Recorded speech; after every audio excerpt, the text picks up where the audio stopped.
আবার যদি দেখা হয় কোনো এক বিকালে চেনা সেই পথের ধারে, তুমি কি আবার থেমে থাকবে আমার দিকে, নাকি পুরনো স্মৃতিগুলো এড়িয়ে চলে যাবে ধীরে?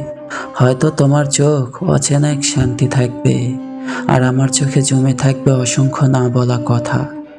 আমি হয়তো বলতে চাইবো তুমি চলে যাওয়ার পরও আমি অনেকদিন তোমাকে খুঁজেছি, কিন্তু ঠোঁট পর্যন্ত এসেও কথাগুলো ফিরে যাবে আবার। তুমি হয়তো হেসে বলবে সময় অনেক বদলে দিয়েছে, তাই না? আর আমি মনে মনে বলবো সময় শুধু তোমাকে দূরে নিয়েছে, ভালোবাসা আজও এখন রয়ে গেছে। ধন্যবাদ।